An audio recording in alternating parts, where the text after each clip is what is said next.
Le cœur est un muscle qui bat pour pomper le sang riche en oxygène et en nutriments vers l'organisme par l'intermédiaire du système circulatoire.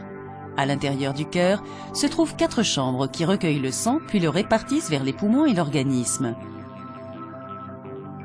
Plusieurs affections peuvent gêner l'aptitude du cœur à faire circuler efficacement le sang. Des anomalies ou des maladies du muscle ou des valvules cardiaques peuvent entraîner une insuffisance du cœur à conserver une circulation sanguine adaptée.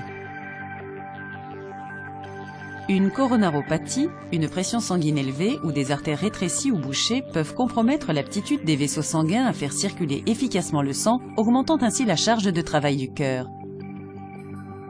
L'une ou l'autre de ces affections peuvent entraîner le grossissement du cœur et un affaiblissement de sa fonction. Enfin, le cœur défaillant ne peut pas évacuer par pompage la quantité de sang qu'il reçoit.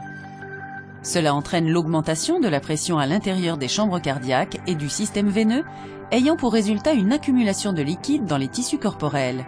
Cette série d'éléments s'aggravant progressivement est appelée insuffisance cardiaque congestive, ICC. Au fur et à mesure que l'ICC évolue, un gonflement ou œdème apparaît souvent dans les jambes et les pieds. Du liquide peut également s'accumuler dans les poumons et entraîner un essoufflement. Enfin, l'insuffisance cardiaque peut toucher la fonction des reins, augmentant ainsi l'accumulation de liquide dans l'organisme et entraînant un surcroît de travail pour le cœur défaillant. L'ICC est une affection chronique à espérance de vie réduite.